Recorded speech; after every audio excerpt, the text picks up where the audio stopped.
What am I trying to do? Yeah. Well, we're here live from London with Mr. Sale. Here we are at the, what do you want to call this? A fireside chat, a round table discussion? What are we calling this? A get-together.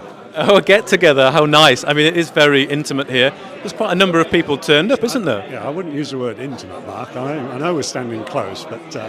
well, I think... I'm impressed with the turnout quietly, and we haven't yet done the gavel thing with the knock-knock, so there might be more yet. Yes, indeed. Well, we're about to start. There's a lady here from the Canadian Embassy, the General, Agent General is her name, so I got a quote tweet from her that I'll be putting out, but she's going to do a presentation. And Darren Hazelwood is here as well. Ready to go for this evening, Darren?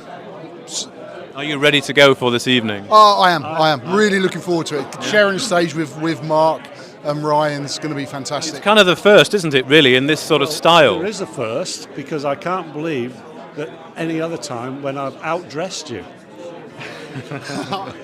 but you haven't out-haired Mark. Mark has the most famous hair in London. Okay, that's enough. Yeah, we are broadcasting live here. Let's keep it cool. So Ryan Mee is over there as well. Whose idea was this, by the way? Was it sort of the three of you got together? Who sparked the idea? I think we have to give Ryan the credit for it. I was on the phone to Ryan about something, and we were talking about the pros and cons of Ontario. And Ryan said, we should all meet up somewhere. We'll get Darren along as well. And initially the idea was just a threesome over lunch or something like that. And then it just snowballed into it. And I have to be honest and say that Ryan and Darren have been doing most of the work, because I was off doing other sorts of work in the field. Yeah. And Darren, what would you like to get out of this evening? If you were to say what you would like investors here to leave with, what would it be? I think it's the prospectivity in Canada. It's a country built on mining. The West is going to depend on the critical minerals across, and we can't secure supply from the East. We can't guarantee that anymore. We need the discoveries, and it's the perfect place in the Western Hemisphere to go and make these discoveries, and that's what these three companies are trying to do, is make the discoveries for the next generation. Excellent. Well, I'm looking forward to hearing from the Agent General of the Canadian Embassy, Sophia, who will give us a bit of an insight into that. We are about to start. I can see Ryan is getting ready there. So without further ado, I will get out the way, and I'll be fielding any questions from investors. Anyone who would like to put any questions to the three gentlemen here this evening, let us know on the YouTube chat, or find me on Twitter at Mark Fairbairn or at StockBox. Put some questions to us, and I'll make sure that they get asked. But I will let the evening unfold. Yeah, we have to lighten you up. Yeah, I'm sorry. We have to put you under the spotlight. That's what it's all about. It's all hard questions with a bright light in front Maybe. of me. I'm having flashbacks. Okay, well, thank you, guys. Thanks, Mark. Good luck.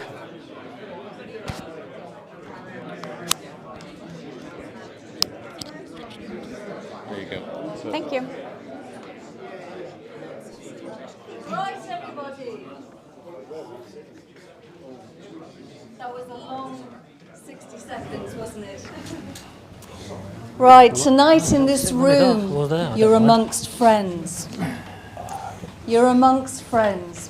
And for those watching on the YouTube channel, you're also friends, although technically that's friends once removed. So, there's a lot of you. And there's three, would you say, nervous-looking chief executives behind me?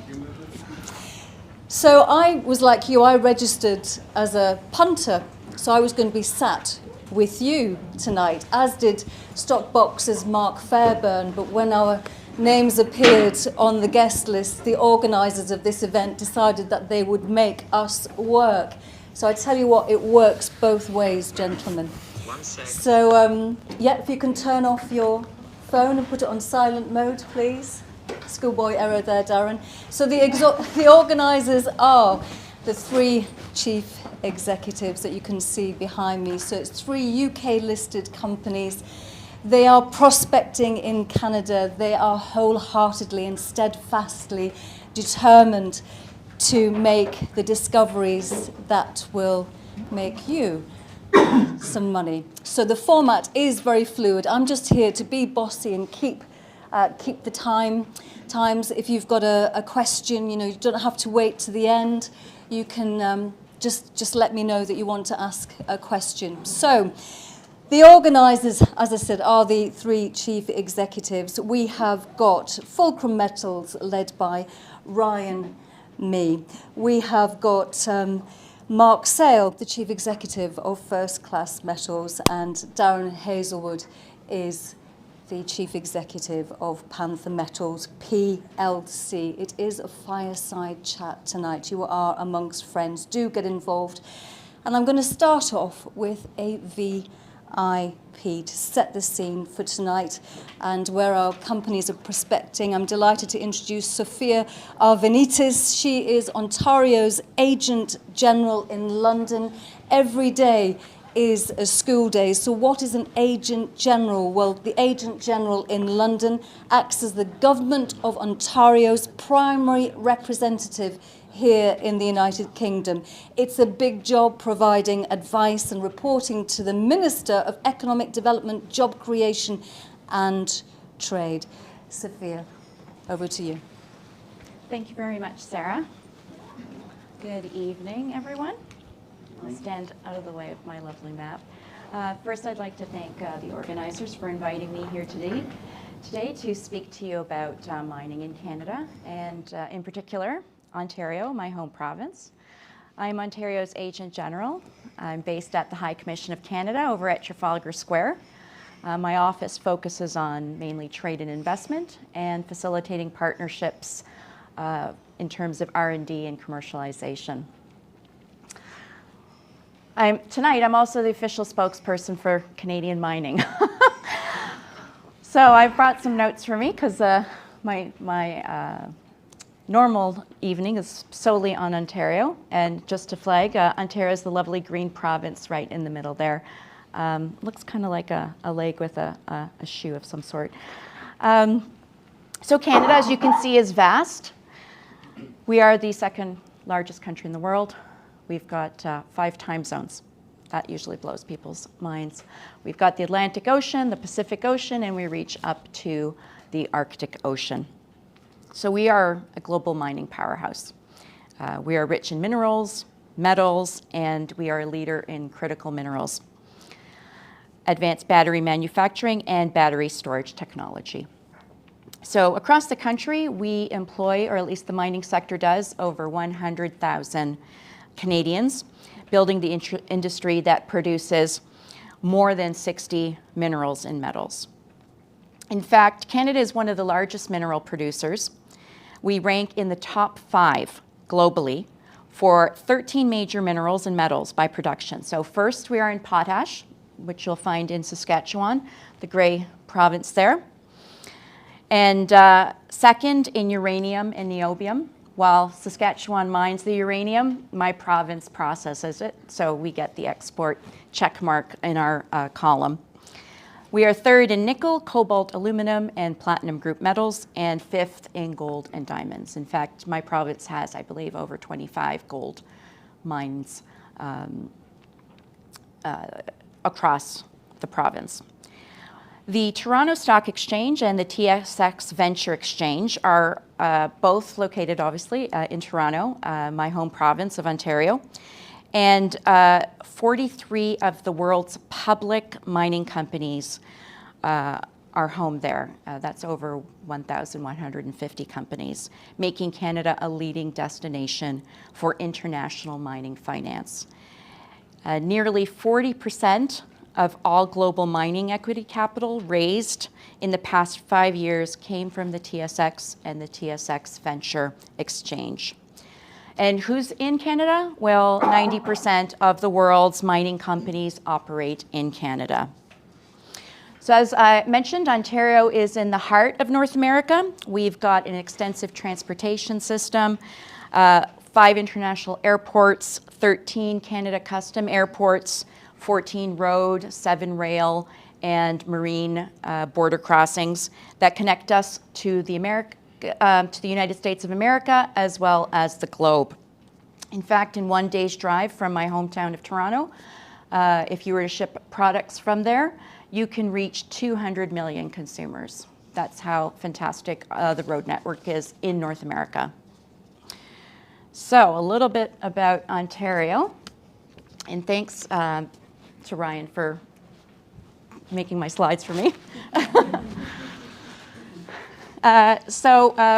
we are home to some of the most mineral-rich deposits in the world.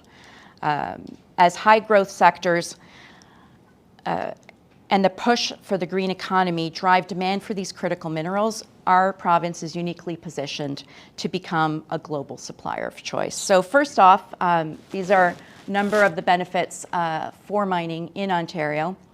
Ontario has established itself as a jurisdiction that promotes social and environmental responsibility, making it attractive for mining companies and investors with a commitment to favorable environmental, social, and governance practices.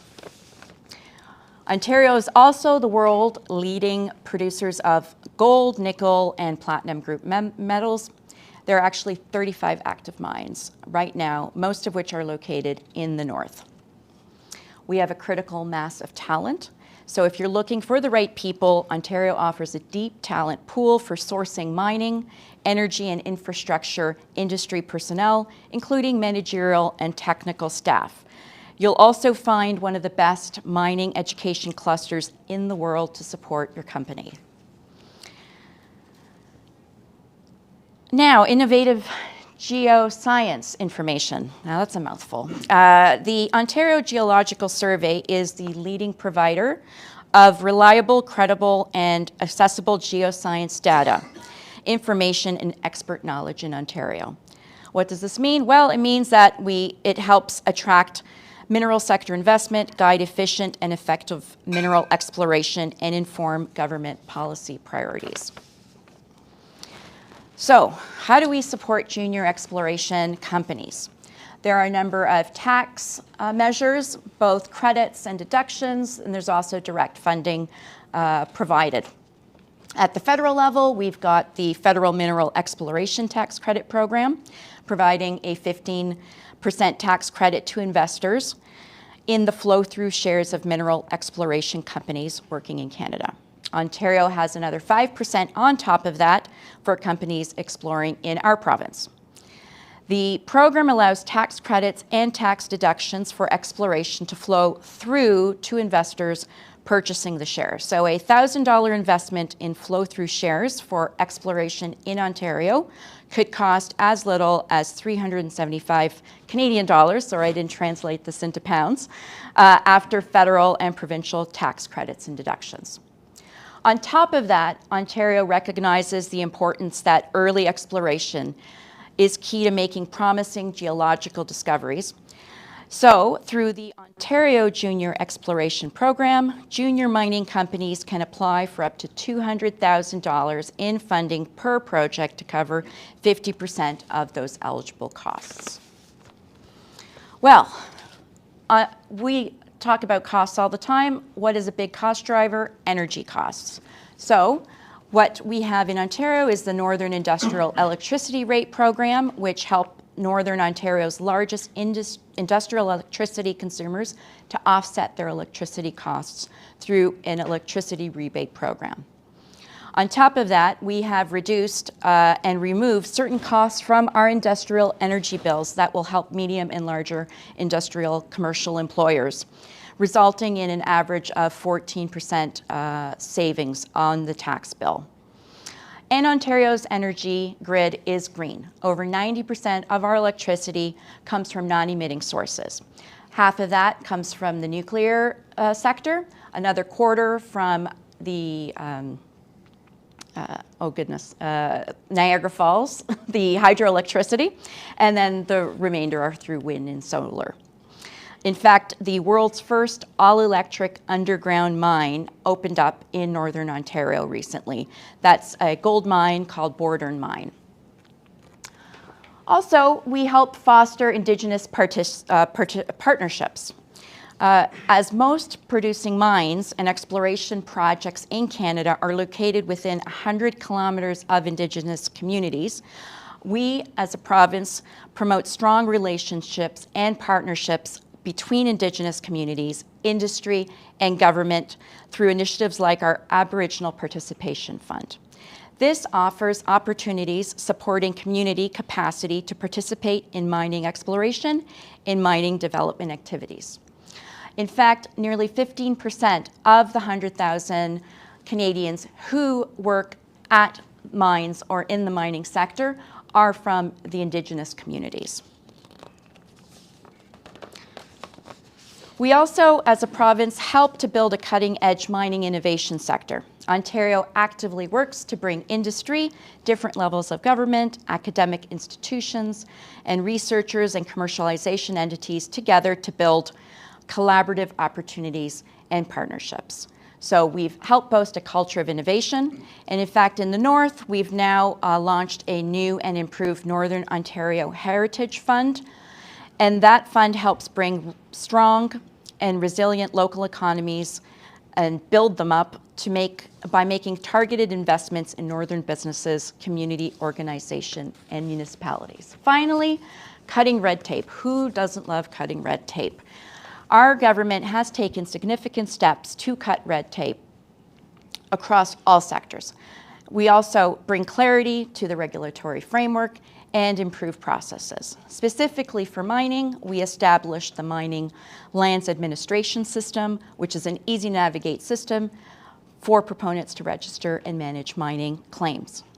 We've also clarified and streamlined our regulatory processes for mining projects, which require multiple permits from more than one Ontario ministry. So it's a lot easier to navigate that. And then finally, we've also recently updated our Mining Act, which established timeline requirements to create business certainty around closure plan amendments.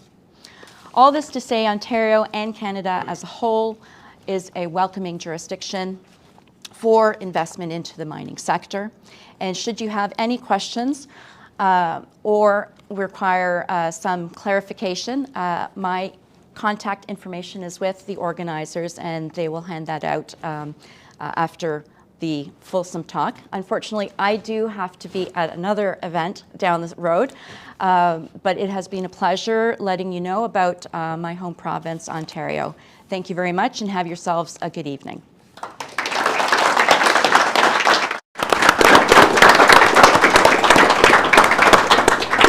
Thank you, Sophia. That was a lovely welcoming address, and it's such a shame that you're in such high demand, because we would covet and steal you for the rest of the event. But thank you very much. You're a superb ambassador for Ontario and Canada. Thank you very much, and enjoy your evening. Thanks, Sophia. Thank you. See you, gentlemen. Yeah, see you again. So then, I was busy summarising what Sophia was saying there. So Canada, home to gold, nickel, platinum group metals. It's got great talent, educated in mining. What a bonus that is. Fantastic road network. And so therefore, gentlemen, Darren, I'll start with you, because there are some very boyish videos of you examining rocks online. So bearing in mind what Sophia's said, and you with rocks in hand, what is it about Ontario? It's more than just the rocks in hand. I think Sophia's summed it up, and I'm sure both these guys would back me here, that Ontario is one of the key jurisdictions in the world for the discovery of mineral deposits, and it remains that today. A perfect example is Great Bear up on Red Lake. You know, I'm just going to stand up as well and wonder at times. That's what this evening's about. All the time, ask us questions. Exactly what tonight's about. The more you interact with us, the better the night will be for us all. But Great Bear, they made a discovery approximately 2017, the first one. Now their stock price had dropped down to 10 cents at one point in 2016. Made a discovery. And this is only about 200 kilometres north of one of our projects. And the Great Bear built this out and ultimately got sold for around 1.8 billion without putting a PEA on the ground. And all that's happened in a time frame that is relevant to all of us. The initial discovery, they've built out the resource, and they've been sold, and they were sold in 2022. And there are not many places globally where you can go and make those types of discoveries. And to go from 10 cents to, they were sold out ultimately for $28.5. It just is a rare event. And that's why we are in that type of location, because that's the place that we can do that and garner those types of returns. Just to clarify, that was $28.5 per share, right? It was $28.5 per share. Yeah. And they'd That's taken right. an NSR off of the property Yeah. and put that into a separate entity that they sold for $200 million. It's a great project, but they're out there now. And Ontario is that perspective. And there's the reason why we struggle to get the claims that we want all the time as well, for that exact reason. So Mark, out of the three of them, you look most like Harrison Ford, and you've brought your rocks as well. Travel with my rock. Yes, and quite a nifty case as well. So you are the person that I think can talk to us about the world-class geology that's in Ontario. I'll stand up too if you don't mind. And you go for it, Mark. And if you want to touch my knee like that again, you're more than welcome. I think the thing about Ontario, the area that we're working in, the North Hemlo area primarily for gold, is that I've worked on a number of Archean greenstone belts around the world: Australia, North, South America, Africa. And I made this statement once to an audience, and somebody in the audience corrected me. I don't know, or I didn't know at the time, of another greenstone belt anywhere in the world that has only one multi-million ounce gold deposit. And in the Hemlo area, it's the Hemlo gold mine, 23 million ounces still producing. Apparently there's a greenstone belt, a small one in Finland, that does have only one large gold mine. But anyway, that's what Darren's on about, the prospectivity. So they travel in herds, these multi-million ounce deposits. And I was talking to Barrick Gold, who own the Williams Gold Mine recently, and they've started a regional sampling program from Quebec in the east all the way to the western border of Ontario, doing background sampling. And when Barrick was telling me about this, and I said to them, you must share the same idea that I have, that there's more than one left to be found out there. And they just smiled and said, yes, that's why we're doing this. So the prospectivity. And if I can just bring that to a local level, 2 days ago, the guys they send me daily reports every day. They sent me this report. We've got a property that's only 11 kilometres north of the Hemlo gold mine. There's this beautiful 4 kilometre long gold anomalous shear on it. And they found a trench that had been hand cut into it, and from the size of the trees, they reckon that's 40 years old. So it actually predates Hemlo. So that's not in any report, it's not on any map.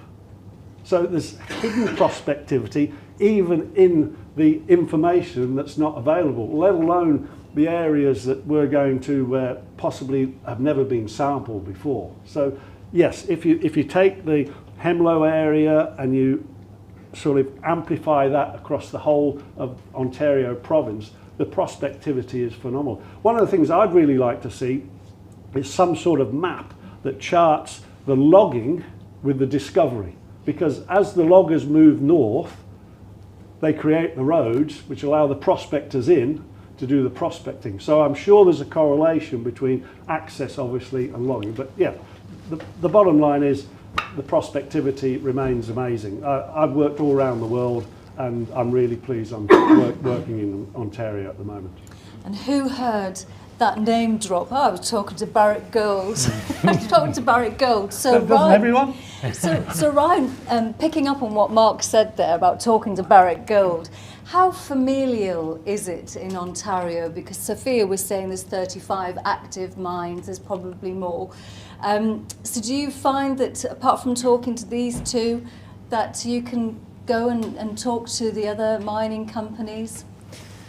Well, yeah, absolutely. I mean, as Mark touched there, the big miners are going out of their normal scope to go and find the next big discovery. So Barrick are looking around the Hemlo-Schreiber area, and you've got other big companies like Anglo American looking at other emerging corridors. So, in Wawa, you've got 2 multi-million ounce gold deposits. So that's a whole new belt that's actually only opening up over the last few years. And, you know, in these areas, you don't just tend to find one mine. It's a cluster of them. It's 2, 3, 4. And that's why we're in those areas. And I don't think, you know, when you go out onto these properties, there's such vegetation cover, you can walk over some really high prospective areas. I mean, just recently when we conducted our Saskatchewan exploration program, you know, we found new uranium trends, and the only reason why we were able to access them is because there's been some recent fires over the last 24 months that's actually allowed us to go in there and conduct any exploration. So Canada is obviously a vast country, and it's got huge prospectivity, and there's a lot of potential for us all to tap into, and that's why we're in there. You know, it's ranked the second most investable country for mining for a reason, and that is the low sovereign risk and the high prospectivity of it, and the world-class finds that we are yet to discover there. Okay, Mark? Well, I'd like to come in on that. Now we're talking about Ontario. Some question came in from a shareholder here. This is what it's all about. We've got Who's that in the shadows over there? It's some guy in the shadows, but I'm not important. It's the questions from shareholders that are important. But this question is, how do all 3 companies get Ontario back on the map in London in terms of the value proposition? There seems a real disconnect on what all 3 companies have and the share price. Mark, do you want to take that one? I think that's market related at the moment, Mark. Everything's in the doldrums. We put a press release out the other day which was very buoyant, very positive, and people sold into the news. We're all advancing our projects. Everything we put out is positive. Well, okay, that's some ways a paradox, isn't it? You wouldn't put out bad news unless you had to. But I think the disconnect is at the moment there is this worldwide disconnect between this craving for commodities and the lack of investment in the market, and that's got to break. I mean, it's got to be building up like fizz in a champagne cork, you know. Ojalá for the day that comes, that the world realises that if you want to electrify, you've got to mine. If you want to mine, you've got to invest in the explorers, and here we are waiting. Would you think it will take a discovery, though, to get it back on the map, so to speak? Watch this space, it's coming. Well, Can I jump in on that as well? Just to say that I think it's down to the transition of UK companies into Ontario is probably quite a recent thing, and it's down to people like ourselves to actually educate the market as to why we're there and just what Ontario has to offer. It's effectively, as Sophia alluded to, it's a province built on mining. We've touched on Hemlo, to the east of Lake Nipigon, which is something like the 37th biggest freshwater lake in the world, that looks a tiny dot on a map. Equinox Gold, their new gold mine is in the process of being commissioned at the moment. I've already touched on Great Bear. There are new mines being built in Ontario every day. Every day a new mine is being worked on in Ontario. And this province is still massively underexplored. And once the market continues to see these, continues to understand, continues to see the great work that all us 3 are doing, I'll take that little one, you know, we are in the right place to make a discovery. You make a discovery in the shadow of a head frame. In Ontario, there's head frames everywhere.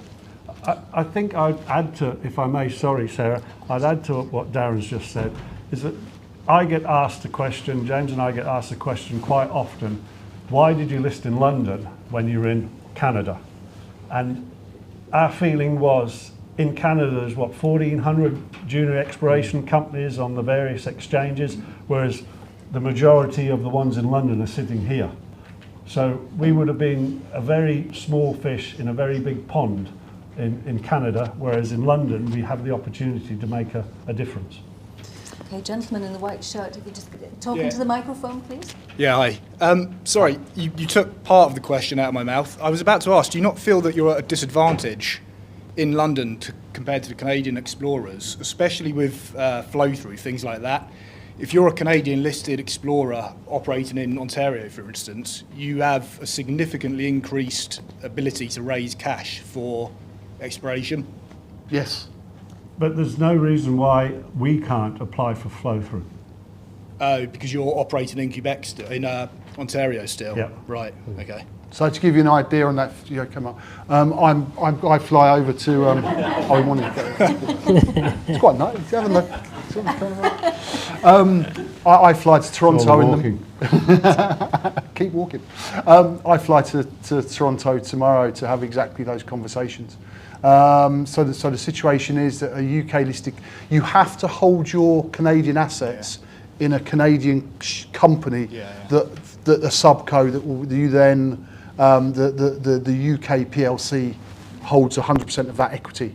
So in fact, you can raise the flow through the Canadian subco that you own. Yeah. And it has the same tax benefits and the same tax rights as anything.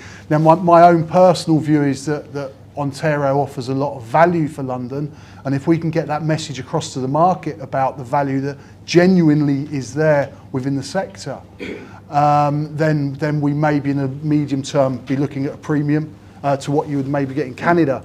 But at the moment, you're absolutely right. My own view is that probably to take advantage of the tax situation, it would be logical to be listed in Canada. Yeah. But as Mark then says, you then disappear into a big crowd.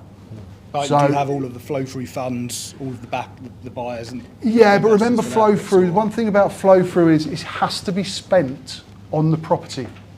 So you cannot use flow-through for any corporate expenditure at all. So it is a balancing act.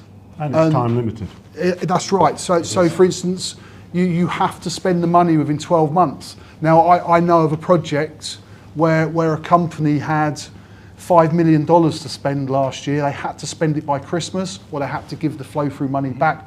So they ended up drilling multiple holes on a project when they really didn't need to. But they just wanted to, they may well do that as return the capital. You've got 12 months to spend it. So you have to know exactly what you're doing. You have to have a precise plan in place. Not that we've been doing that. To come. Right, quick media training tip. If you do get a microphone in front of you, if you just hold it steady, just below your mouth. In any case, but you did very well. you did very well. Right, okay, so we're being very good ambassadors for Ontario and Canada, but now is the time for each of you to give a very brief snapshot of what the companies are doing. So, Mark, I'm going to ask you to come up first. I don't know who's going to move on the slides for you, but Mark is the Chief Executive of First Class Metals. It came to the main market July 2022, just last year. So there you go. And yes. Actually, Sarah, thank you, but James is going to do it. Where's the chairman? No, just... Are you teasing? Okay. Forgive me if I get animated, I do tend to. So we have 10 property blocks. Some people say that's too many. However, 3 of them cover almost 200 square kilometres and our total coverage is 230 square kilometres. So we are focused. I'm only going to talk about a couple of our properties today. Our flagship property, North Hemlow, is gold. We also have a joint venture on it with Palladium One. The one I mentioned to you earlier, ESSA, that's gold. Sunbeam is gold, and Zigzag, there's a lovely specimen of spodumene lithium over on the table there.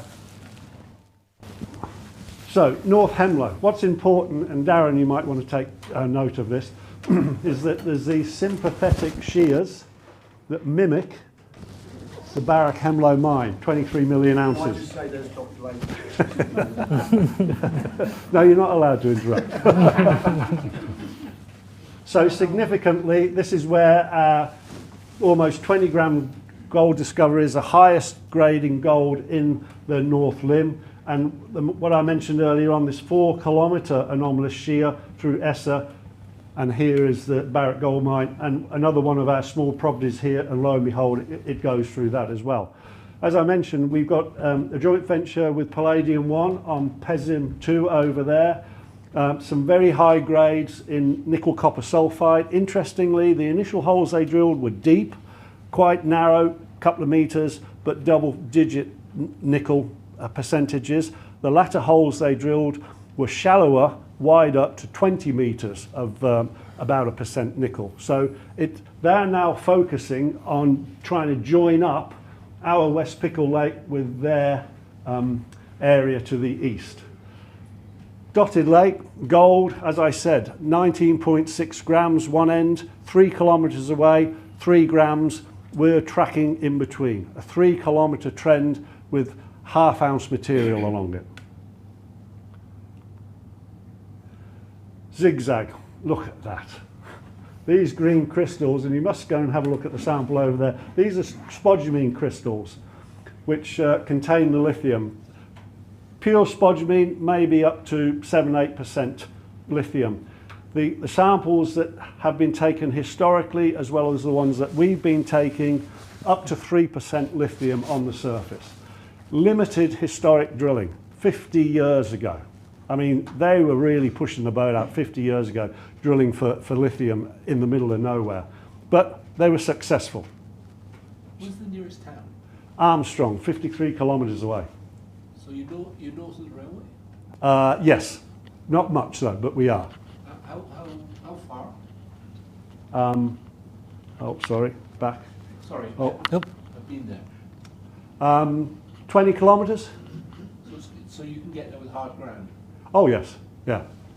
I mean, we drove ATVs to the property off the gravel road. And you can get a stake in Armstrong? Yeah. It's and the First Nations are based in Armstrong. I met with the chief the other day. So yeah, the Zigzag property is on this belt. Falcon Lake, I don't know if anyone follows Battery Age Minerals. They put out some amazing results recently. Seymour Lake to the west, which is green technology, that's going to be a processing hub. So we're in the right location. I'm running out of time, am I? Carry on, please. So, in summary, okay, we've got 10 properties, but I've just focused on 4 of them here. And we're talking about the stated aim of the company is to advance at least 4 properties, these 4, to drill-ready status. And when I say drill-ready status, that's the hole goes there, not that's nice, we should drill that. So, Hemlo, there's a stick in the ground at North Hemlo. Essa, we've just gone back and we're tightening up the soil grid on that shear zone.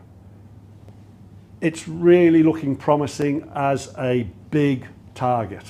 And I must talk to somebody about a big target. But anyway, let's carry on. Sunbeam, historic gold mine, stopped producing in 1905. The government geologist took 1 sample off the dump, 26 ounces of gold. We have put a stick in the ground on the Sunbeam property. Zigzag, the guys have just come back from a chip sampling program and are currently doing sawn channel samples. Sawn channel samples are really when you get a diamond saw and you saw 2 parallel lines a couple of inches apart across the outcrop, and then somebody comes along, does the hard work and chips out the rock in between, and that goes into a bag. It can be used in resource work. It's as good as a horizontal drill hole. So 4 properties, bring them to drill ready status by the end of the year with the intention of drilling at least 1 this year. That's where we're at. And that was very heavy. Well done, Mark. Well done, Mark.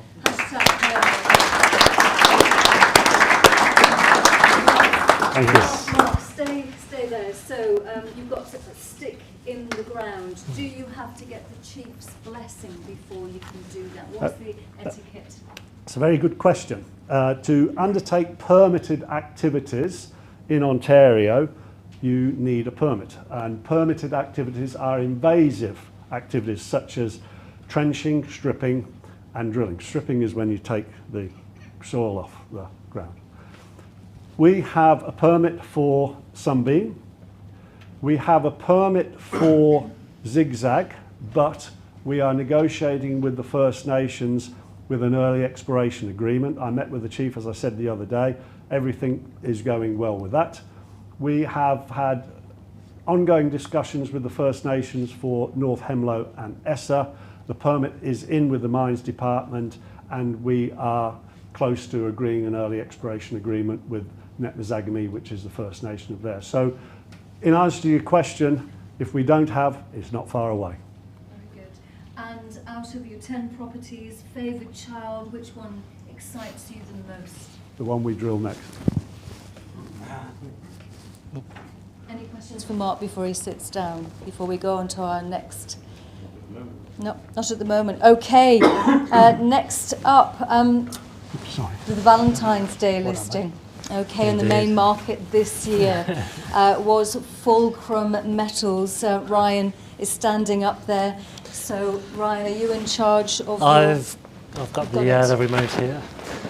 Before I start talking about Fulcrum, just a very quick legal disclaimer. And now we can talk about Fulcrum.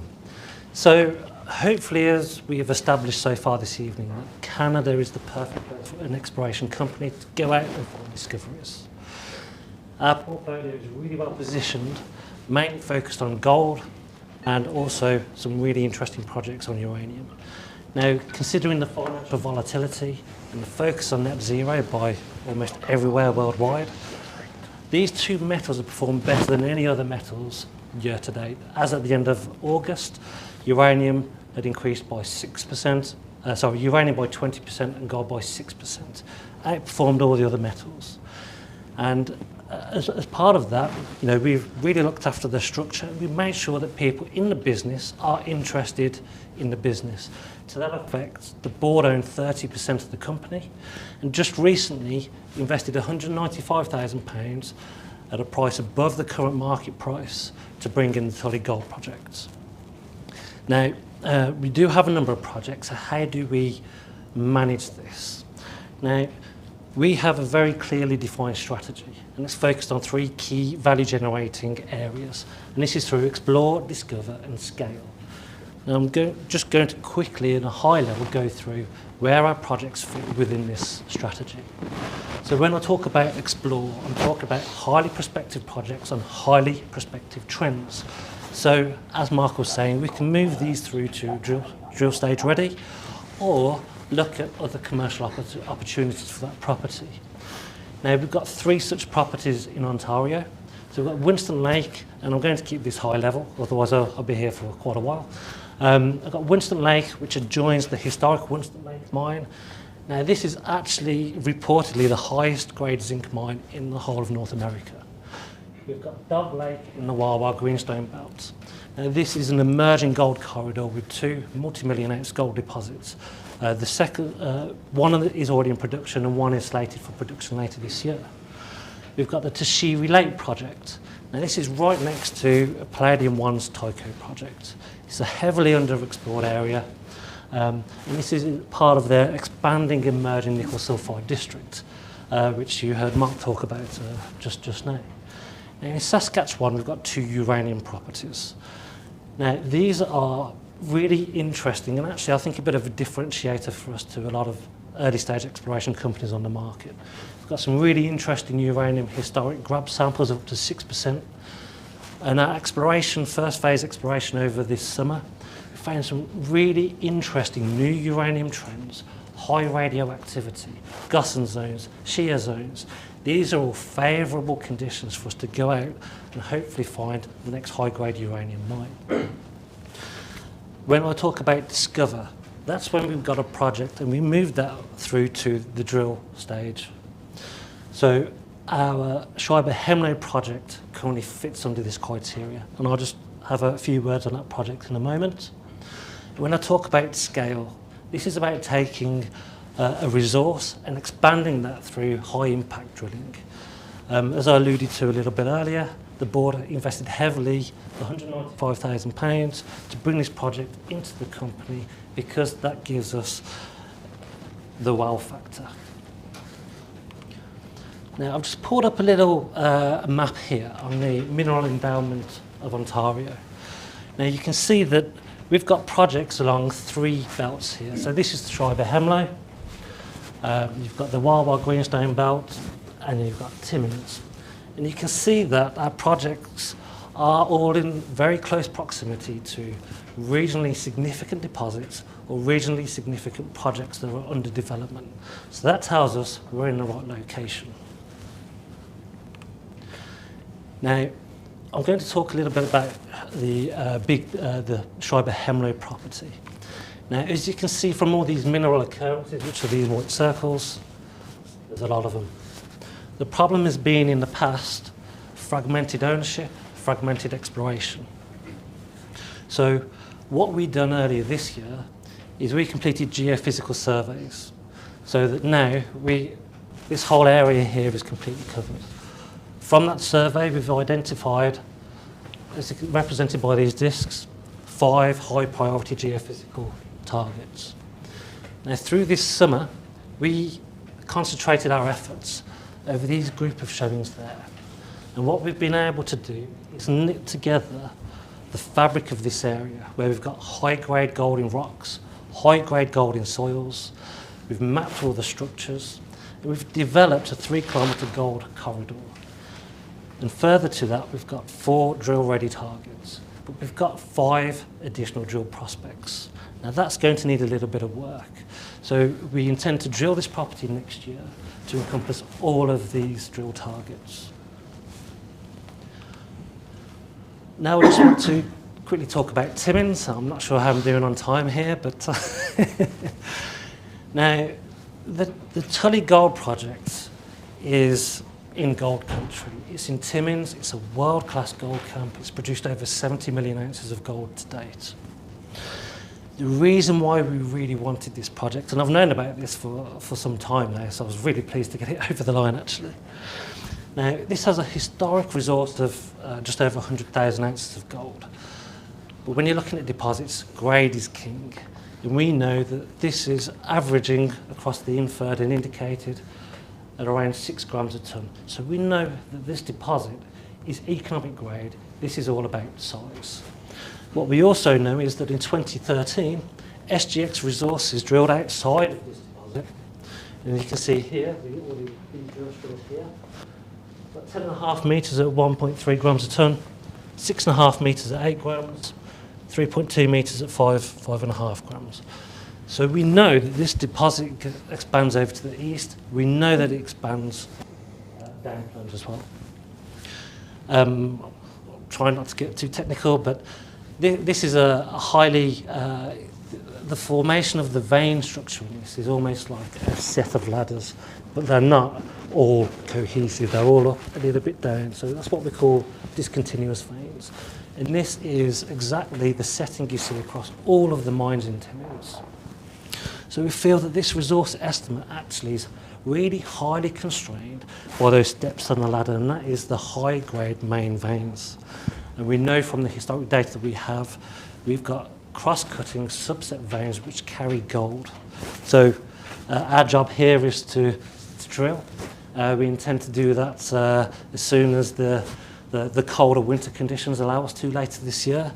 And I think, you know, it's a really, truly exciting time for the company. We only listed in February this year, so to be drilling within 12 months, I think is a massive accomplishment for the company, as well as materially advancing the Big Bear project as part of our Schreiber-Hemlo project. I'm definitely over time now. What I would like to know is, yes. So you talk about an asset giving the company the wow factor. So what do you mean by giving the company the wow factor? Is it because it will showcase the company's expertise, or it will make investors money? I think all of the above. I think what it does, I think, you know, from where the market was 10 years ago, you know, you could gain investors, create excitement by going along, picking up rocks, sampling them, going, hey, I've got 5 grams a tonne gold here or 10 grams a tonne there. The market isn't there now. They want people to go out there and drilling. That's why we focused on advancing Big Bear as quickly as we could. We only pushed it into next year for a couple of reasons, actually. Firstly, you know, we didn't expect to have so many drill targets out of that program, so we needed to do a larger program. which I said needed a little bit more fine tuning for us to allow us to do that. But also, you know, it's allowed us to take advantage of bringing Tully in as well. Now, Tully is a winter project. Big Bear is not a winter project. So actually, by moving our drill programs around, it's actually allowing us to drill more, quicker, on a consistent basis. So we'll have, instead of missing this winter and going summer, winter, we're going winter, summer, winter. All right, so explain to those of us who don't understand what you mean by it's a winter project. Are you talking about cold, for example? Is it as simple as Yes. that? Yeah, so at Tully, you have marshy ground conditions. Now, you could go and drill in the summer, but you'll end up in a right old mess. And the same for, you know, some of the more rugged terrain in Ontario, which, you know, over the winter it's going to fill up with snow, and, you know, you can do it, but it's going to cost you a lot more money to do it. So this is really about cost-effective, impact exploration. Yeah, I knew we'd get the weather in sometime. Right. Any questions for? Yes. If you just wait for the microphone. It's just coming. Thank you, Mark. What is the cost? Can you hear me? What is the cost per drill? To drill? To drill? Yeah.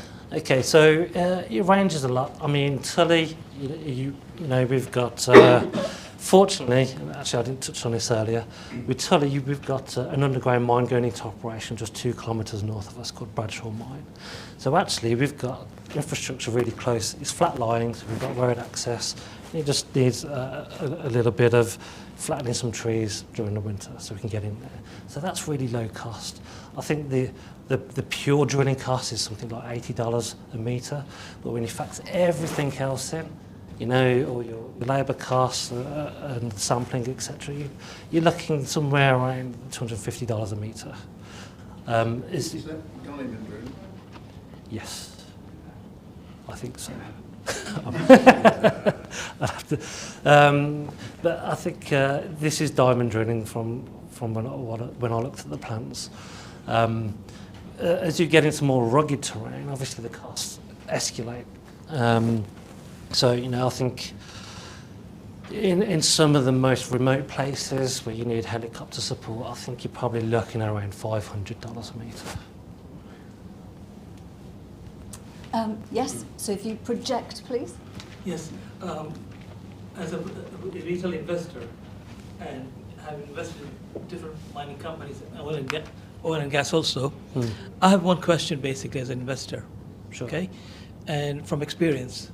Now, I've heard from 2 of you, but I don't know something about Panther. What I'd like to know as an investor is that, have you got any institutional investors in the bag that gives confidence? 2, unlike my experience with some mining companies, we've diluted the share to rubbish. How will you give us the confidence that this will not happen here? Because that's important. Absolutely. The dilution just kills the investment. So I'd like to know what is your view. I can imagine that you need to raise money and you need to do some things, but how will you protect? Because the last 2 years have killed most of the retail investor. Basically, the confidence is not there, or the return is going to be there. And that's what I want to hear. Absolutely. So us as a company, we've got a portfolio which we can leverage to monetize. So, and that feeds into this explore, discover, scale model. So we'll advance the earlier stage projects to make them more interesting for someone else to come in and take over the project. We'll be able to monetize it through either JVs or some other instrument which will limit the dilution for our own shareholders as we develop the other projects. And I think, you know, when you talk about like over the last 2 years, you know, a lot of that is because, you know, these projects have carrying costs, right? You need to spend money to keep moving these projects forward. So actually being able to do deals on properties it's not just the instant value that you're being able to crystallise, but it's the future expenditures that you're stripping out of the company. Okay. Now, we've got 5 projects under that model, and it's not my job, it's Aidan's job actually, is over there, to go and find these opportunities. His job is to go out there and find us these opportunities, to go out there and say, look, we've done this on this project, you know, highly prospective on these mineral trends, we've done this work, and go and find us those deals. I think on another level, what we've also got to look at is the cost structure of a business. If we look at, you know, you can see there the board invested 195,000 as part of the Tully project. That is considerably more than the board's collective take-home pay for 1 year. And, you know, we've always kept an eye on costs. You know, in fact, even throughout the whole IPO process, and even since Fulcrum was actually formed, no one was paid any money out of the company. Not until that we knew that we could repay those initial investors with the fact that we've managed to get this company listed. You know, and over that time, we put money into the company. We've made sure that it worked, and even now, I think we're probably, you know, on a direct level, I think we're probably one of the most competitive, as Adam keeps telling me, salary structures out there. And, you know, and added to that, we're putting our own hard-earned money in there. I put more money in there than I've taken in salary out of Fulcrum, even on you know, over the next 12 months, including what I've been paid today. I think that's important. So, You put your own money in the company. Absolutely. And that gives one, for me, confidence. Yeah. Well, I haven't totted that up exactly what that figure is, but it's between £500,000 or £600,000 of cash investment from the board, and, you know, we're direct. We're not going to be selling the shares. We can't. Okay. We can't, because that would give, you know, what will investors think? You know. So we've got a strategy whereby we need to make some money out of our investment, but we're not going to be selling the shares. So we've got a strategy whereby, you know, we would like to think that in 5 to 7 years that we'd, as directors, be able to make good on that investment, and obviously that means that every shareholder involved in Fulcrum is equally going to benefit. If the shareholders don't benefit, we're not. and you may sit down and have Thank a you. rest now, Ryan. Okay, I'll pick up any questions later for Ryan. Okay, so we're going to go to the granddaddy now, not in terms of age, but the granddaddy of listed companies, because Panther Metals listed in January 2020. My goodness, 3 years, and an awful lot has been achieved, or at least I'm assuming so, Darren. So Darren Hazelwood is the chief executive. Darren, if you could enunciate to the back row as well, if you could project, please. Yep. Thanks. First of all, thanks for all.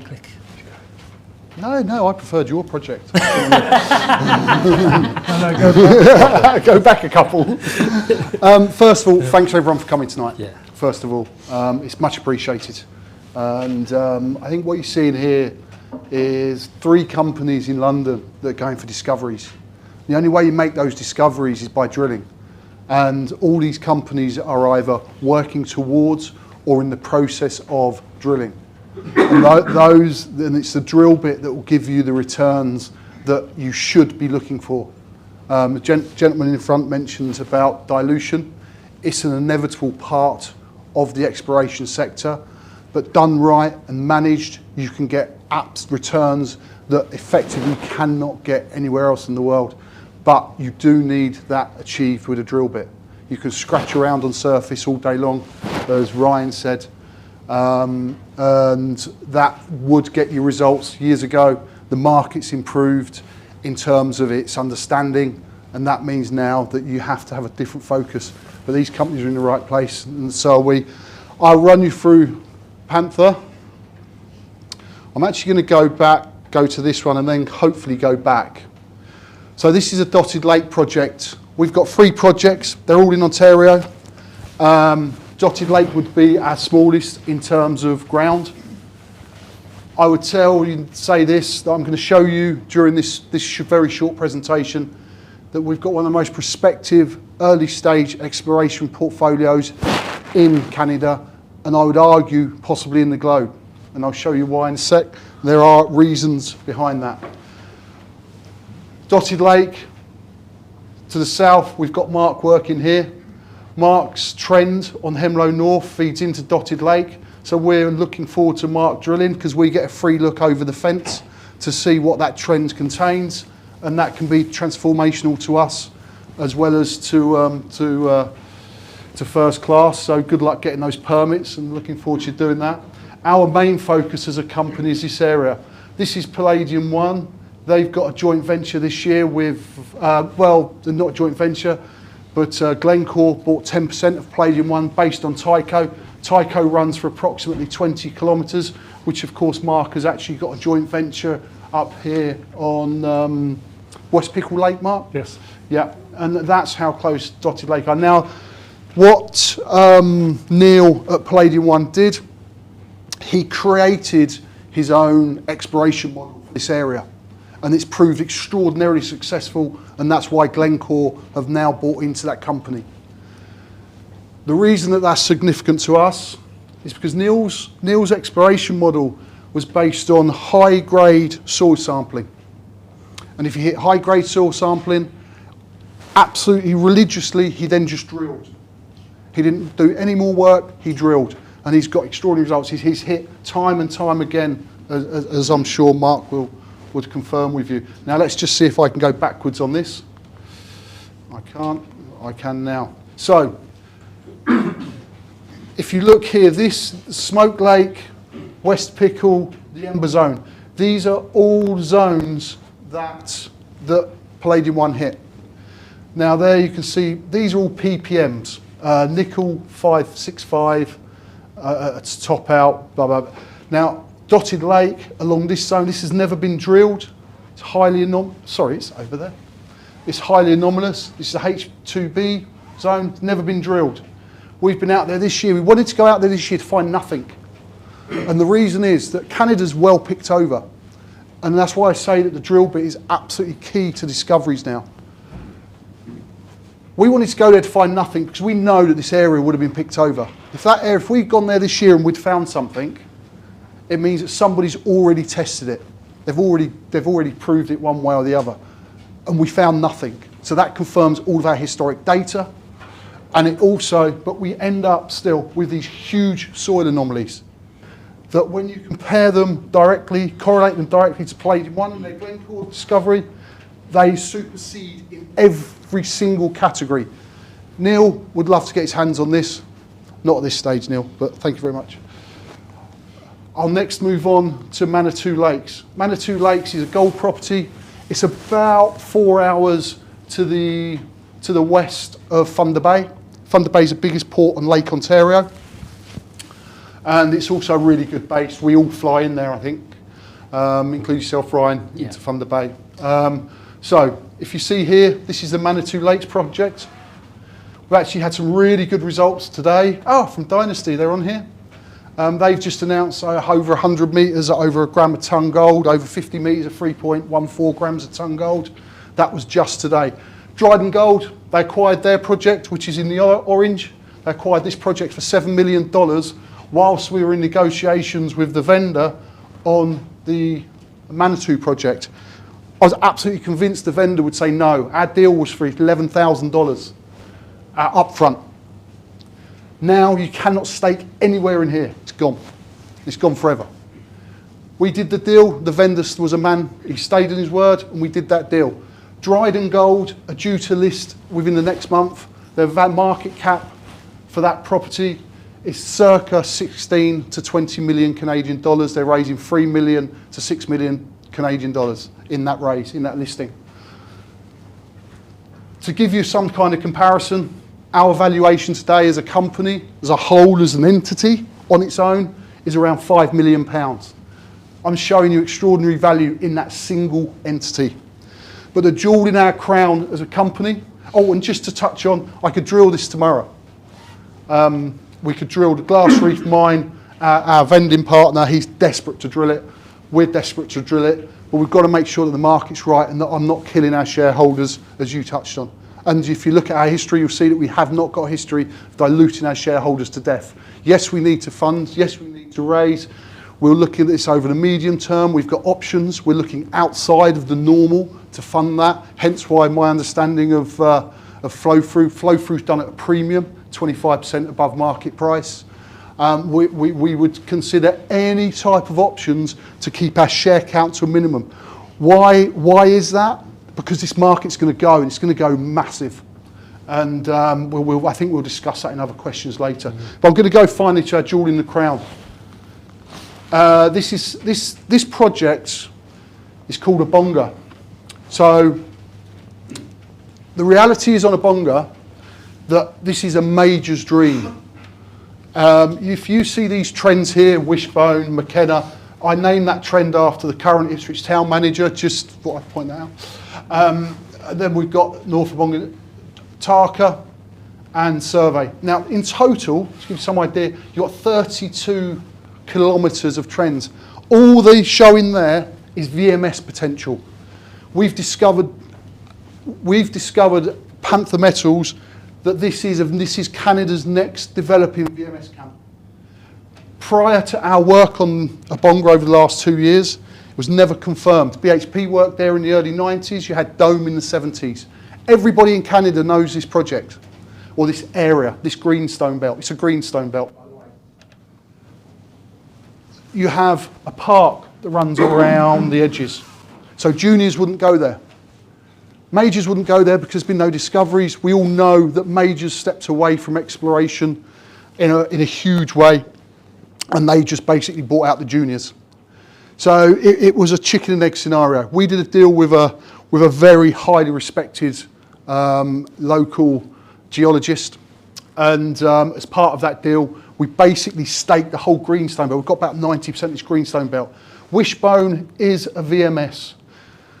We've made a discovery at Wishbone. It was only small, but it's the thing that everyone's been looking for on that greenstone belt. It's 0.5 metre of zinc, was at 12%. The overall width, something like 5.9% over 3.5 metres. Sounds insignificant, but what everyone's been looking for here has been mineralisation. We've discovered it. Survey, this is 3 kilometres by 500 metres. On its own, every single one of these is an individual project. That's massive. We put one drill hole in there, and metallurgical work confirmed that that is also a VMS. We hit zinc over 14 metres, very low grade, but it's there. The Tarka trend, haven't drilled it, that's a VMS because it correlates so directly with everything else that we've done. McKenna trend, if you look at these numbers, Ontario's background copper numbers are in the region of 25 ppm, parts per million. That's their background across the whole of the province. Now, here you can't see this on here, unfortunately, but all these red dots are copper, and these go as high as 800 ppms. The lowest in here would be, you'd have some 200s, 300s, but it's vast. Up here you've got 700, you've got 500s there. Now, in this area here, where we discovered the VMS, invariably you would think that there could have been erosion, but it's now our firm belief that the copper is being leached, so that there's discoveries under here. And the reason being is if it was erosion, it would have spread over a wider area. It very quickly, the copper very quickly drops back to the background levels of what you'd expect to find just generally, effectively in your back garden in Ontario. Now, we've also, down here, we've got gold targets. Up here, we've discovered graphite. We're the first company to drill graphite and discover it on the project. You may ask, why are we not focusing on that at this stage? Because graphite is going to become one of the boom commodities during this drive for critical minerals. And it's very simple, that we've got the low-hanging fruit. that would absolutely transform us. If we achieve what we suspect we will achieve on Abonga, it transforms us into a company that will provide the returns that the risk capitalist level deserves. I could talk about this company and our prospects all night because they're real, they're genuine. I'd ask you to give me a shout, but not even tonight. I won't be here all night. Unfortunately, I fly to, well, not unfortunately, but I fly to Toronto in the morning for 36 hours. So I can't stay really late. But the prospectivity we've built within this business is extraordinary, and it's a story that I want people to follow, because what we've achieved as a business is remarkable. As Sarah said, we listed in 2020, we went straight into COVID. It's unfortunate, didn't see that one coming. It was 18 months. We had 6 months, and then Mr. Putin went into Ukraine and absolutely killed the market for all of us. And look, we've all had some pretty challenging times over the last 18 months if we're invested, or even if we've just got an interest in this sector. The critical minerals is going to drive this massively. We're in the right areas. I think as an industry, you're going to very quickly come to, you're either going to be on the east side or the west side. We're going to go back to the 1970s and 60s and what have you. But that's particularly why we're in a tier 1 jurisdiction of Canada. We're in an amazingly a province that really offers some great numbers, and I'm trying to bring this to a close gently, where the reality is that I can rattle on. Right, stay there. You've made assumptions that all of us know the significance of a greenstone belt, what a VMS is, who is Neil, and what does PPM stand for? Right, okay. So if you tell them, so what PPM, what does that PPM is parts per million. So if you went into your back garden and put a little shovel in your back garden, you effectively end up with a little bag of soil, and you send that off for analysis. And that analysis will come back and it will tell you what is in that soil. So if it's in your back garden, you're hoping to get something like 200 ppm's gold, because that would be very nice in the soil. But it's a measurement of the amount of commodity in the soil of any one particular commodity, and it varies. So that's your back garden, so you're pretty chuffed with the PPMs there? These PPMs are some of the highest in Ontario. And as I say, I've explained, because of the park that runs around there. I went into, I tell you, I could talk all night, Sarah. I went into the Ontario Geological offices in Thunder Bay, and I met the guy that we deal with, and he was then introducing me to some of his colleagues. This was only in May, and he said, I'll introduce you to the boss. So he took me in, he said, to the boss, he said, this is Darren Hazel. He straight away went, you guys have got Abonga. He said, I love that project. It's got everything, and everything we've done confirms that guy's right. Okay, tell us about the significance of a greenstone belt, please.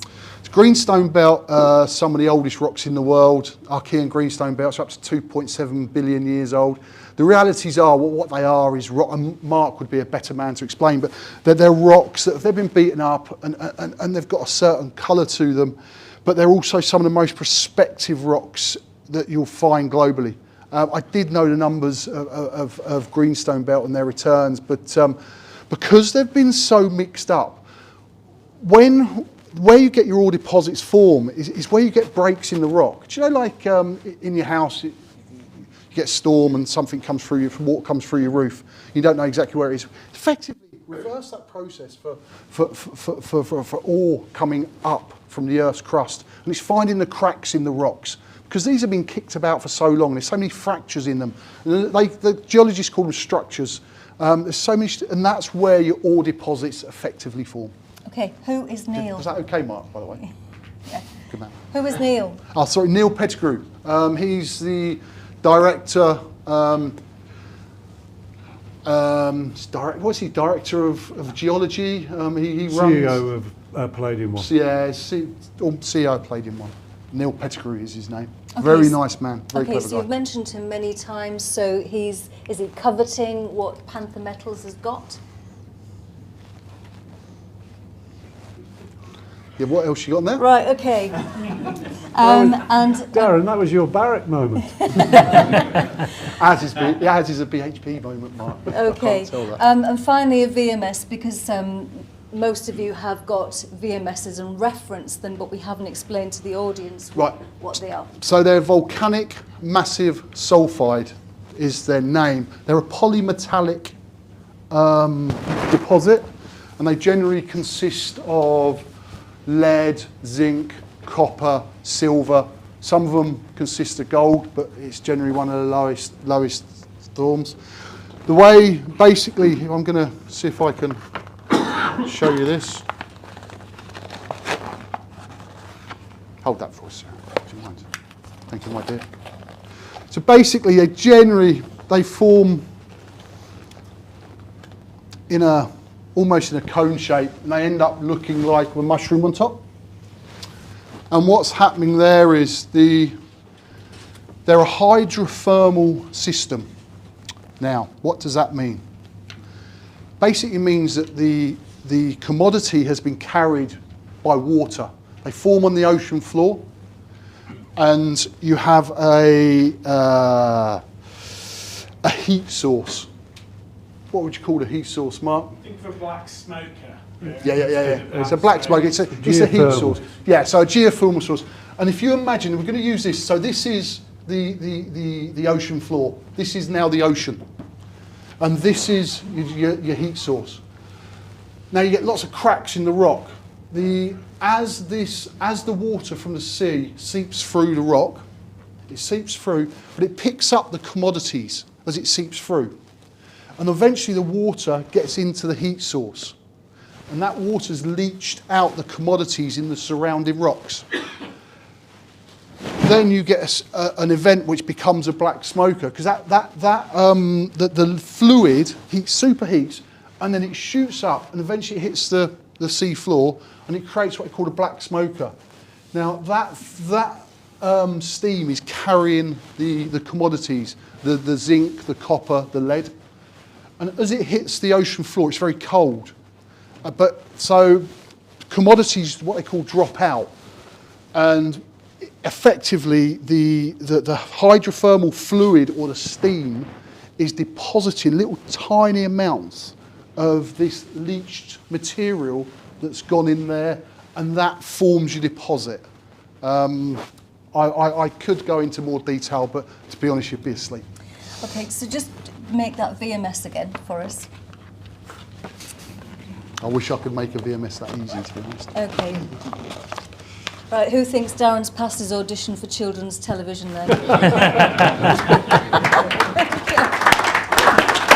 Right, one final thing. You said to Mark right at the beginning, good luck getting those permits. So for those of you on X or Twitter, you may have seen this tweet this morning referencing Pierre Lassonde. Now, he coined the Lassonde curve for discovery investment.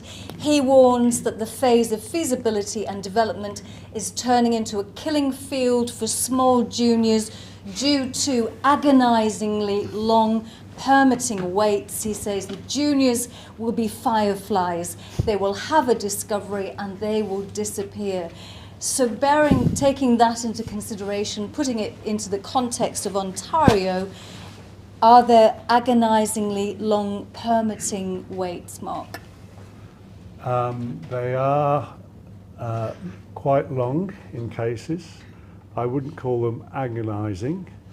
I think, as both Ryan and Darren would agree, it's all about building relationship with the First Nations. Maybe I should explain the process to the audience, okay? As I said earlier, to do permitted activities, you need a permit. What is a permitted activity? It is drilling, it's stripping and trenching. If you want to go out and map and take samples, that's a non-permittable activity. That's just exploration, prospecting. You don't need a permit for that. When you apply for a permit, if you wanted to just follow the strict letter of the law, you would create your permit, you would send it to mines, they would identify which First Nations have territorial claims, traditional claims to the area that your claims cover. They would send a copy of your permit application out to 1, 2, 3, maybe more of the First Nations. The First Nations, as far as the regulations are concerned, then have 30 days to review your application and return any comments or concerns to the mines, who then inform you of the process. The First Nations habitually don't reply in 30 days for a number of reasons, and that's not a criticism of the First Nations, but they don't. So the process can take months. In fact, I know in some instances, yes, the agonising part for some exploration companies, it's taken many, many months. I think we three have all adopted the same approach in as much as we have engaged with the First Nations primarily before mines. And whilst I've got 6 applications either granted or in process, every one of those was ticked by the First Nations concerned, sometimes more than one First Nation, before we submitted them to mines. So in other words, instead of having the long lead once it's submitted, we've had the long lead and agreement before it was submitted.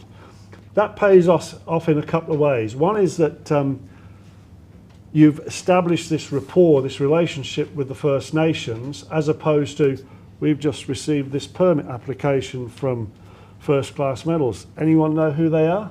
Oh, Google, they're listed in London. Has anyone had any contact with them? No. Off it goes.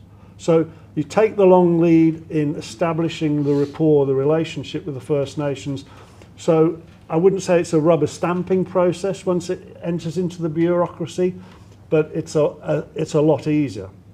For example, one of our applications, the First Nations came back to me and they said, look, Mark, we don't have a problem with your application in essence, but there's a couple of cultural things which can't be in the permit because mines will only put certain restrictions in the permit. They said, how about we have a little side letter between us and then we'll go forward with the permit application. Great.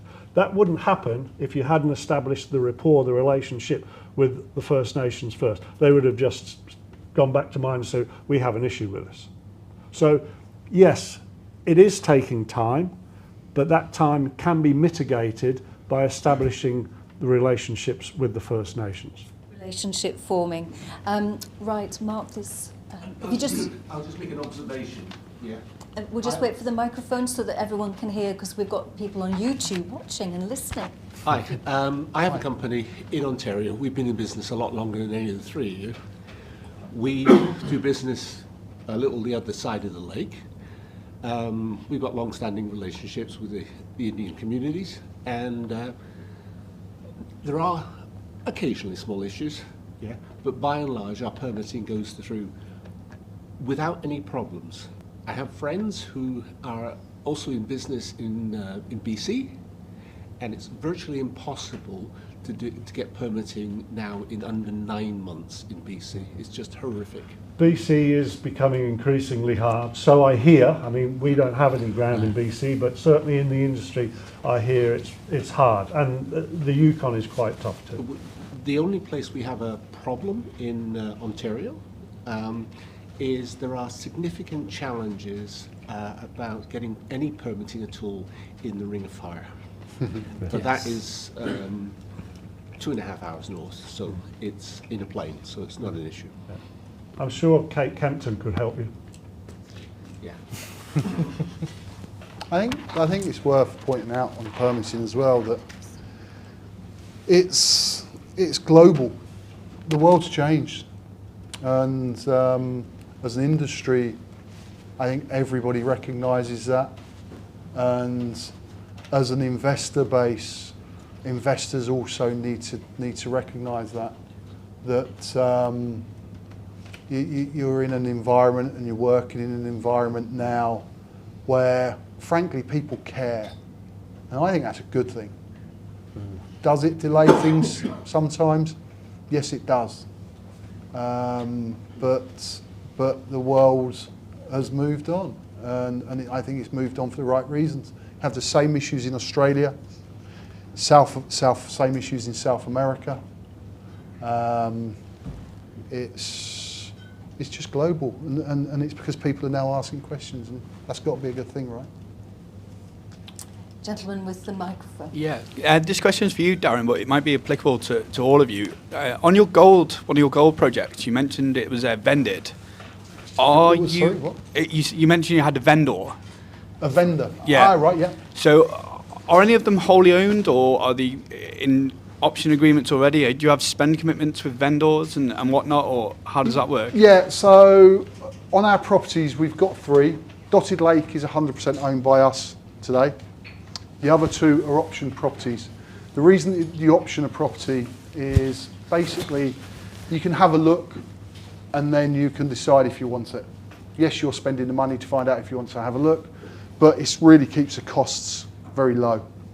So for instance, on Manitou Lakes, our upfront cost was 11,000 Canadian dollars. If we wanted to take ownership of the entire property, it would cost us in the region of $290,000 to convert that into 100% ownership of Panther. So you're looking at about 170, 180 grand. But what you've got to remember, in the meantime, you've done huge amounts of exploration. You know that its value is many, many, many multiples of that. So if you work the project and you set up your option agreements in the right way, you know when you're getting value and it's not costing you a lot up front, which is what you want. You want your money going into the ground as opposed to buying properties outright, in our case.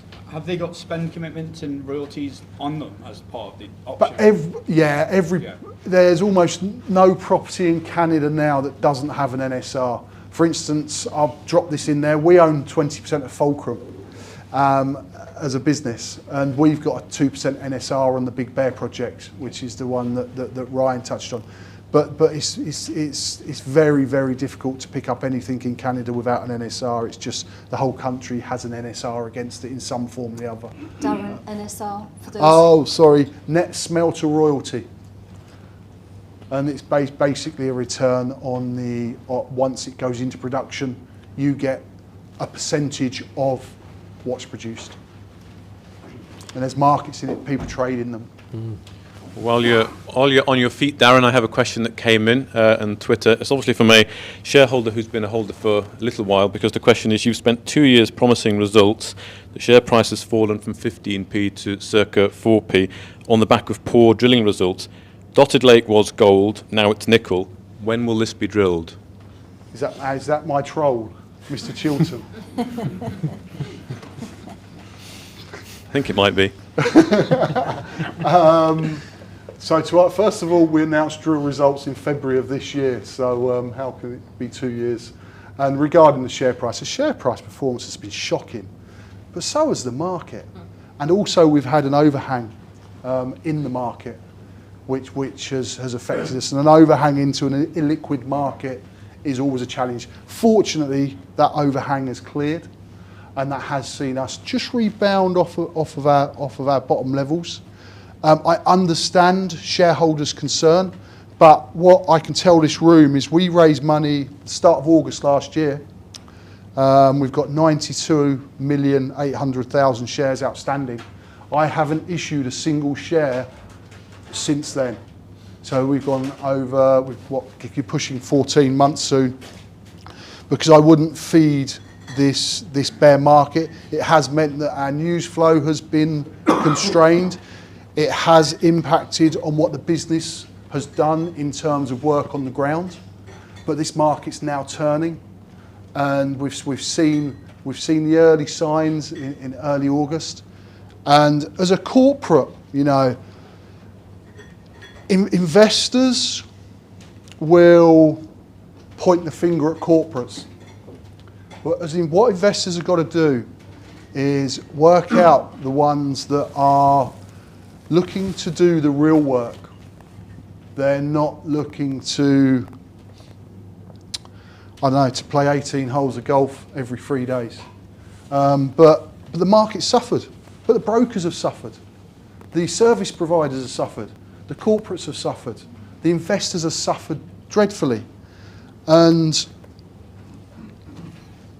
everyone really needs to, when you understand that and when you put it all together, you realise how important events like tonight are. And coming here with 3 companies that are not only looking at pushing forward, they're looking at drilling, so they're looking at making the discoveries. Investors should want 30 times, 50 times, 100 times their money be invested into this sector. And that's exactly what the drill results can do. Well, I'm going to give a very quick example that as a company in London, I'm not going to name them, because I don't like naming other companies, but the investor base bought into their dream.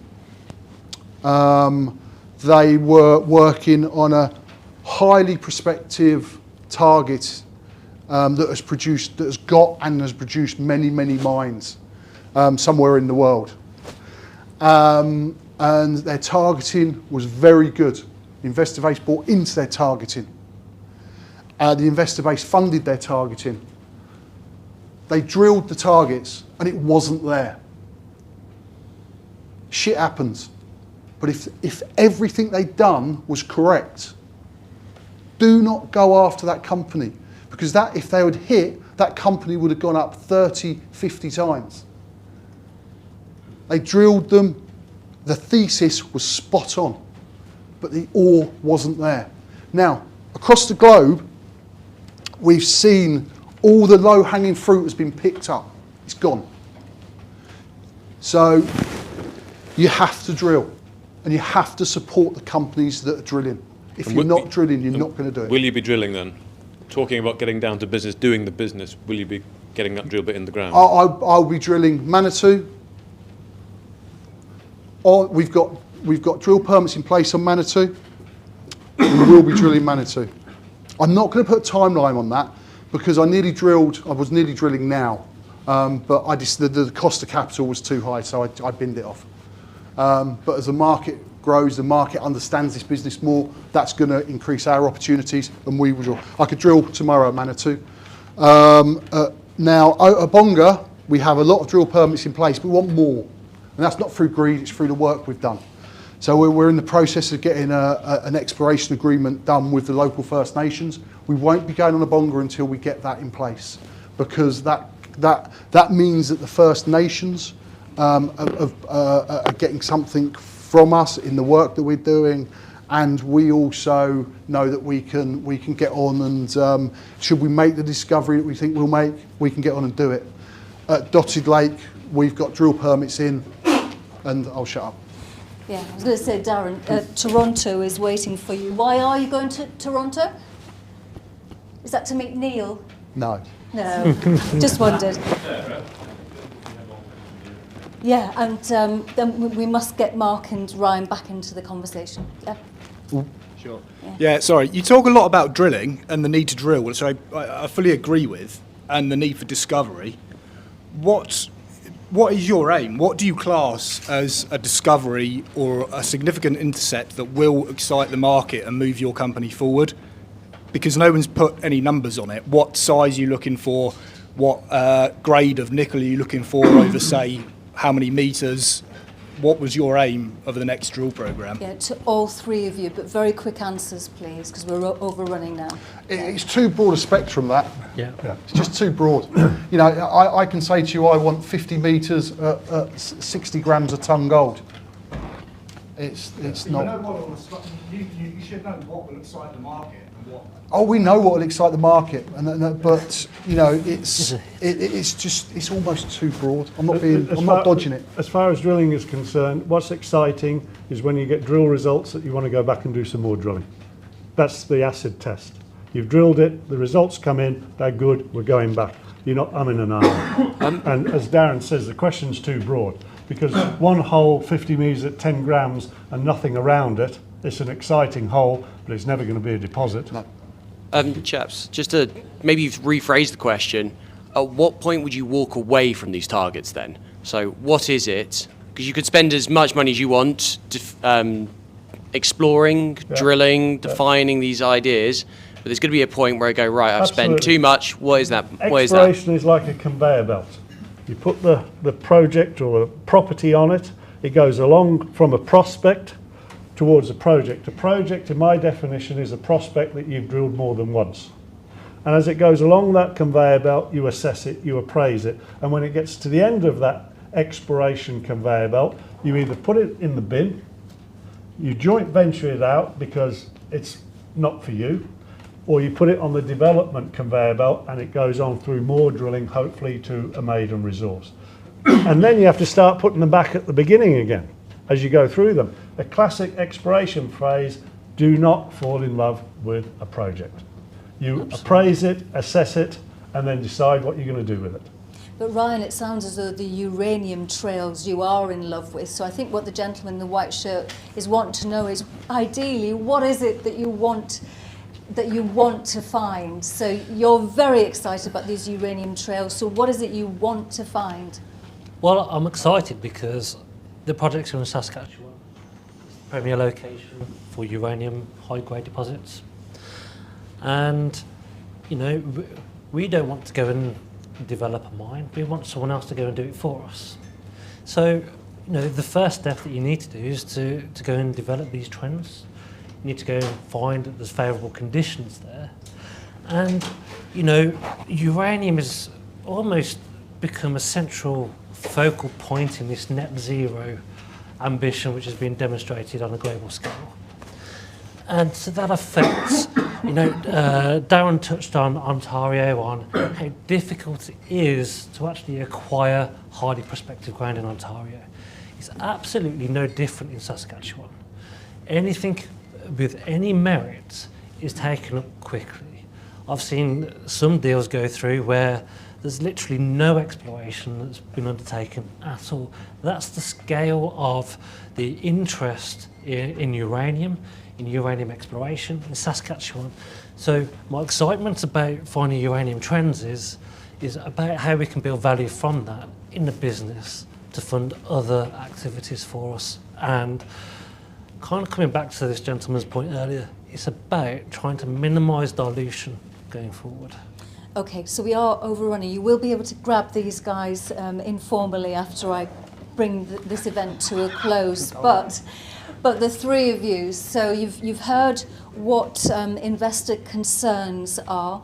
So taking those into consideration. Final thoughts. What are the final things you want each of you, the assembled, to take away about your company and the prospectivity?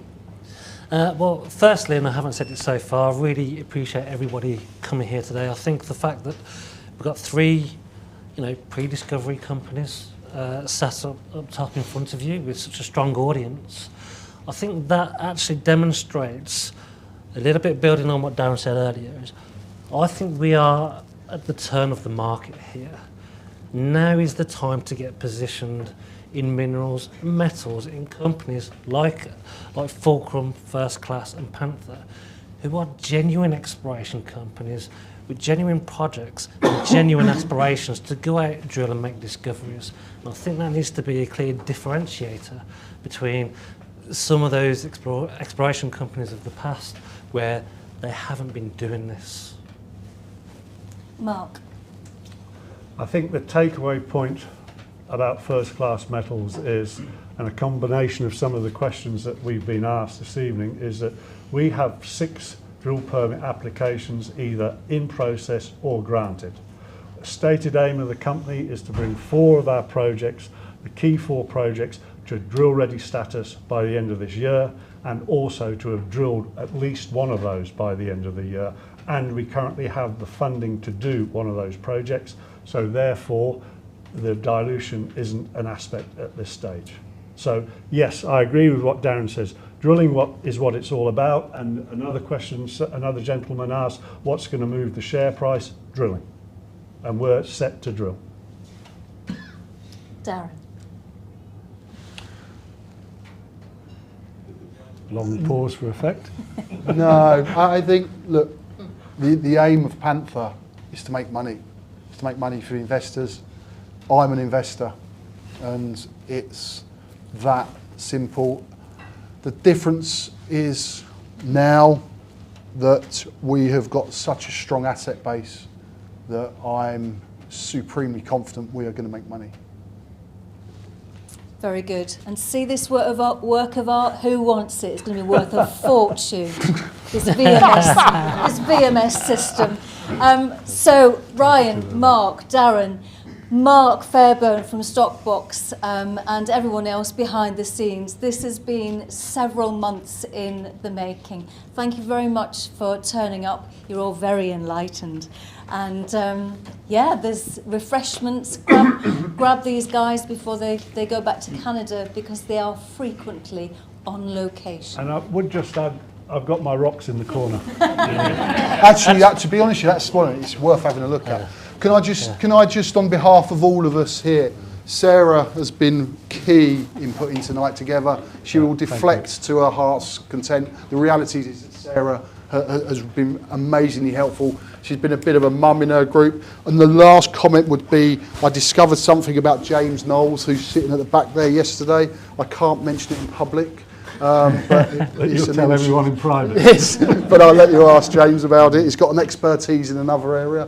But thank you all very much. Yes. Thanks. Thank you, Sarah.